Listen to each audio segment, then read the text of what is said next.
Bine v-am găsit, dragii mei din Zodia Berbec, oriunde v-ați afla. Bine ați venit tuturor pe canalul meu, Tarot Flori de Loto. Numele meu este Nina și, ca de obicei, mă bucur să vă am alături la fiecare lectură, atât pe dragii mei abonați, cum de asemenea și pe cei care poate sunteți pentru prima oară aici pe canal. Azi voi face o lectură temporală, fără limită de timp, o lectură pe care voi să o puteți urmări oricând doriți sau atunci când apare în viața voastră. Desigur, dragii mei, nu uitați faptul că voi vă construiți viitorul, așa că vă rog din suflet să luați decât acele mesaje care rezonează cu voi, iar restul lăsați-le să zboare în univers, pentru că sigur sunt pentru alte energii, pentru alte persoane care într-o mai mică sau mai mare măsură au o legătură cu Zodia Berbec. Așa că toți cei care aveți Soare, Lună, Venus, Ascendentul în Zodia Berbec, atunci această lectură este de asemenea și pentru voi. Și după cum bine ați văzut, că în timp ce amestecam cărțile, oricum eu le-am amestecat un pic înainte să dau drumul la videoclip, mi-a căzut această carte. Un mesaj aleatoriu, un mesaj care trebuia să iasă și care îmi vorbește de anumite decizii, documente, contracte, negocieri, instituții ale statului, ceva ce are legătură cu, poate cu legea, în general cu tot ce ține de acte. Și eu aș mai spune că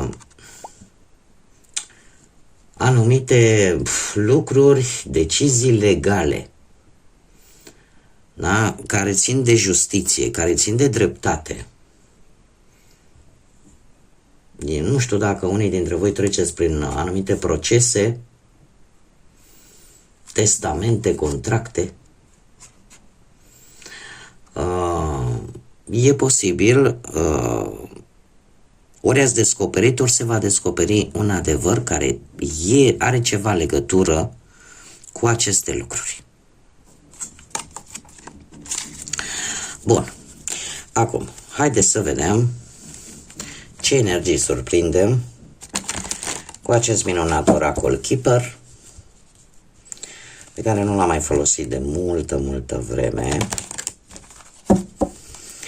Și haideți să vedem ce ne spune acest minunat oracol. Dragilor, voi în acest moment vă simțiți săraci.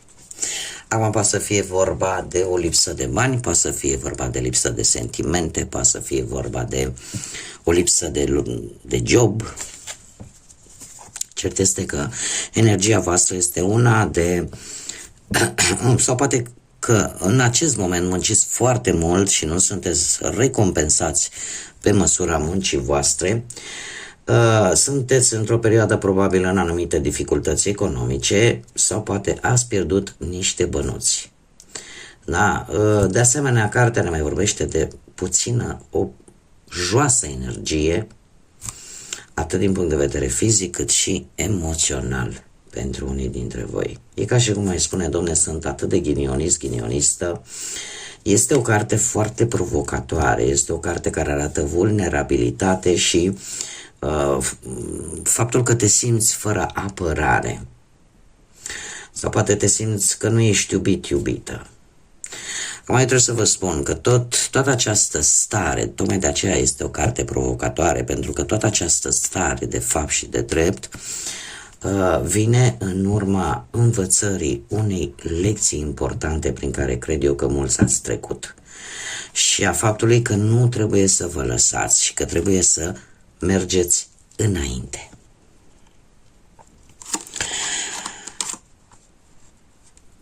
Mergem mai departe. Dragilor, unii dintre voi v-a spus poate inima pe tavă cuiva care probabil că nu a meritat. Alții ați avut o surpriză care nu prea a fost așa plăcută pentru voi și a jucat cumva în contra voastră. Cum de asemenea, eu aș mai spune că ați aștepta poate o anumită sumă de bani care, din păcate, se pare că nu prea a venit.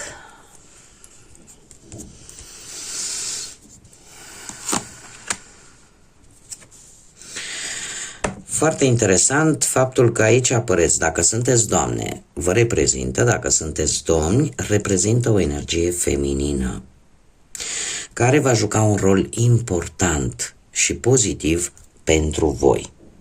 Va fi în favoarea voastră. Și haideți să vedem și de ce. Pentru că ori este cineva din cercul vostru intim de prieteni, sau poate să fie din cercul vostru foarte restrâns, foarte aproape de voi. Acum poate să fie familie, poate să fie vreun prieten, prietenă, vecin, vecină, dar cineva cu care voi aveți o anumită apropiere și care se pare că va juca un rol important, pozitiv pentru voi.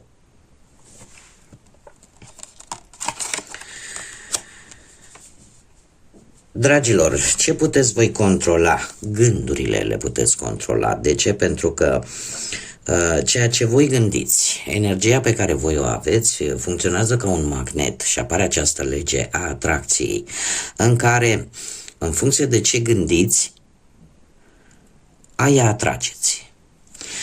Avem această carte care îmi spune că mulți, poate, dintre voi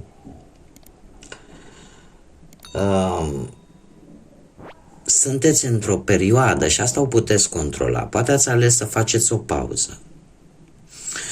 Poate ați ales să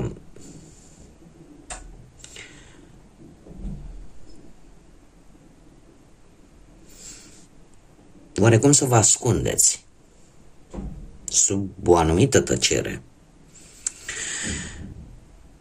Și gândurile astea să nu prea vă da pace.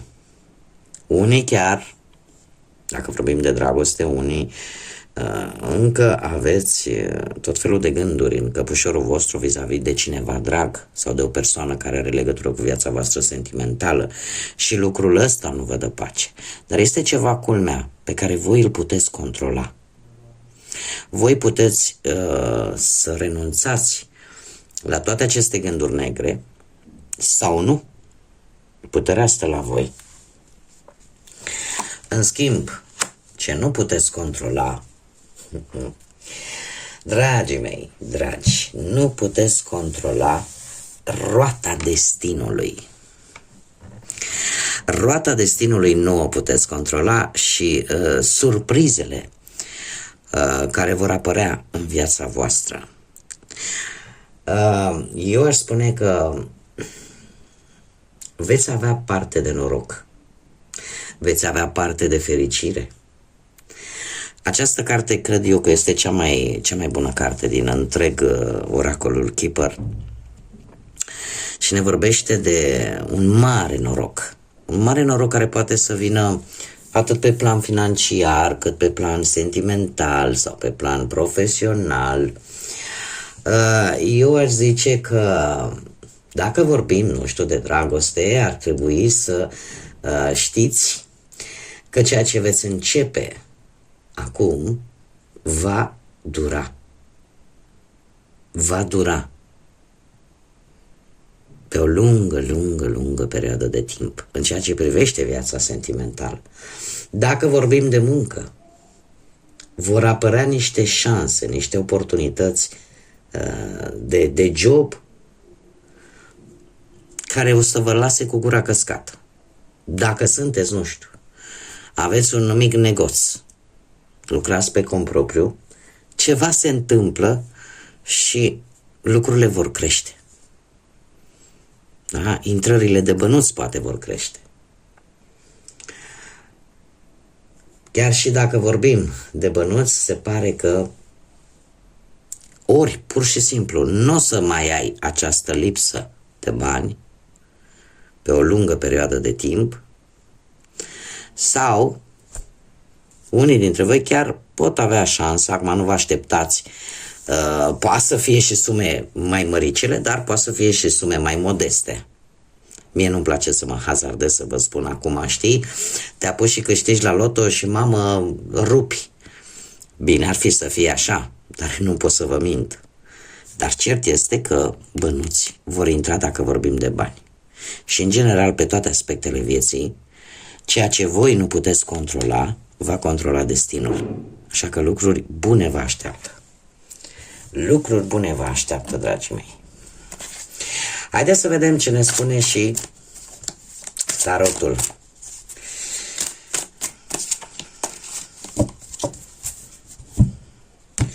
Ce vine pentru voi, dragii mei, din berbec în următoarea perioadă? Dragilor, în acest moment, unii dintre voi sunteți într-o perioadă de schimbare, o schimbare necesară care tinde să fie una foarte, eu aș zice, pozitivă, da? La care e posibil să nu vă așteptați, ori că se va face dreptate vis-a-vis de o anumită situație, ori că v-ați învățat o lecție importantă în ultima perioadă, v-ați însușit-o și cumva știți ce aveți de făcut pe viitor. E posibil ca unii dintre voi să fie avut mari reușite sau cel puțin o reușită într-o problemă legală pe care am văzut-o chiar cu prima carte care a căzut la întâmplare. Un rezultat va fi pozitiv. Da? Ori că poate vă reîmpăcați, nu știu, cu cineva, cu voi înșivă sau cu altcineva. Ce vă poate face pe voi vulnerabili? Și aici eu aș spune că ar trebui să acordați un pic de atenție. Nu știu dacă zodia Rac vă spune ceva, dar drumurile vă pot debilita un pic.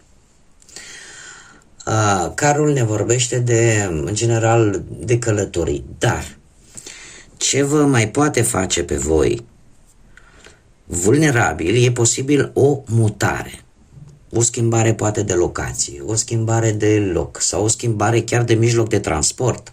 Mare atenție! Da? Pentru cei care poate schimbă mașina, schimbă vreun mijloc de transport. Ce vă mai poate debilita? Poate o situație care vine printr-o veste total neașteptată și într-un mod foarte rapid și care va necesita atenția voastră în mod deosebit. Iar aici se va consuma un pic de energie. Ce poți face pentru a îmbunătăți această situație? Să aveți răbdare. Să aveți răbdare pentru că ceea ce voi veți semăna în acest moment va avea rezultate pozitive în viitor. 7 de monede ne vorbește tare mult de, cum să spun, de acea stare pe care o poți avea atunci când vrei să vezi rezultate și parcă ele nu apar. Ele vor veni, dar după un timp. Alții, pentru a vă îmbunătăți poate starea voastră, poate situația în sine, ar trebui totuși să nu mai aveți acea frică de a nu fracasa, acea teamă de a nu da greș, pentru că ceva rău e pe punctul de a se termina. Iar voi, tocmai în urma experiențelor prin care ați trecut, sunteți mai puternici și mai încrezători.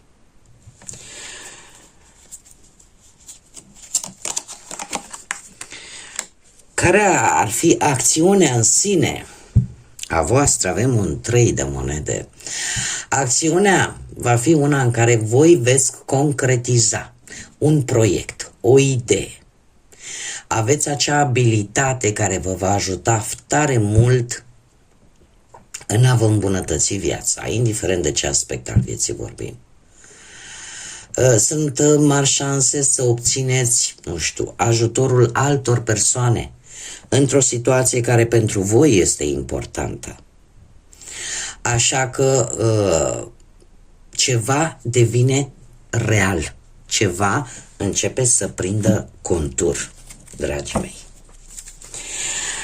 Haideți să vedem ce mesaj am de la înger pentru voi, dragii mei din berbec, pentru următoarea perioadă de când voi urmăriți această lectură.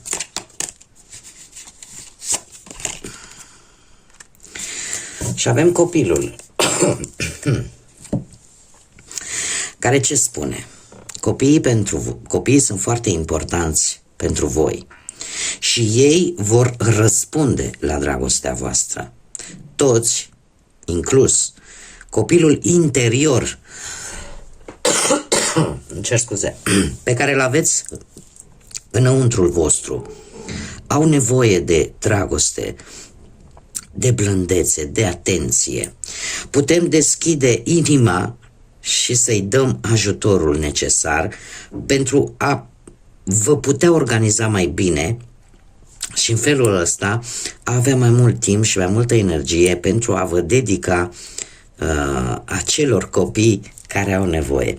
Este un mod foarte frumos, foarte metaforic de a vă spune e posibil să fie chiar vorba de un copil sau mai mulți, da? La modul fizic, la modul propriu, și faptul că cumva trebuie să le acordați atenție în măsura timpului care, desigur, poate fiecare îl are, dar, de asemenea, ne vorbește de copilul interior, copilul din noi, acel copil care, din când în când, mai are și el nevoie de o mică atenție. Cum putem face lucrul ăsta? Sunt sigură că mulți dintre voi aveți anumite vise din copilărie. Dau un exemplu stupid, un exemplu simplu. Câți dintre voi, când erați copii, nu v-ați dorit, nu știu, o jucărie pe care poate părinții nu și-au permis-o? Sau, da, am dat un exemplu, da? Și în momentul în care devii adult și poate ai fi putut să-ți permiți respectiva jucărie, n-ai făcut-o. Poate ar fi cazul să o faci, nu e nimic anormal. Câți dintre voi aveți momente când pur și simplu simțiți nevoia să vă prostiți, să vă jucați, să vă simțiți iar copii și nu faceți de fica prejudecăților, mă vede cu tărică și ce zice că am luat o razna, nu există. Trebuie să ne facem timp și pentru copilul din noi. Ceea ce copilul din noi are nevoie. Acesta este, de fapt, esența până într-un final acestui mesaj. Și încă un mesaj din partea grădinii magice. Un mesaj, te rog, pentru dragii mei din Berbec. Fii prezent, prezentă. Folosește orele, nu le număra. Este un îndemn foarte înțelept și cu tâlc, da? Să folosim orele, să folosim timpul, nu să-l numărăm. Asta ce înseamnă? Trebuie să trăim aici și acum. Sunt lucruri care poate nu sunt ele foarte importante sau aparent cărora nu le dăm tare multă importanță, dar ele contează. Lucrurile simple. Și faptul că e bine să ne bucurăm de fiecare clipă. Și așa cum îmi place să o spun, este un motto foarte, foarte înțelept care spune așa: că Dumnezeu se află în fiecare răsărit. De fiecare dată când ne trezim dimineața și vedem răsăritul, trebuie să ne bucurăm că am ajuns să-l mai vedem încă o dată. Așa că prețuiți timpul, nu-l numărați, indiferent ce vârstă aveți. Bun, dragii mei, cam asta a fost lectura pentru voi. Eu sper că v-a plăcut, că ați rezonat. Mulțumesc din suflet tuturor celor care mă sprijină de fiecare dată prin intermediul like-urilor, al comentariilor și al distribuirilor și al faptului că se abonează. Eu vă mulțumesc din suflet tuturor pentru toate aceste gesturi minunate. De asemenea, am nevoie de ele în continuare și sper că cel puțin această lectură poate v-a adus acele răspunsuri pe care voi le căutați. Până data viitoare, când ne vom reîntâlni, eu totuși vă doresc să aveți parte de tot ce e mai bun, să aveți cât mai multă energie pozitivă și, desigur, să fiți iubiți, dragilor.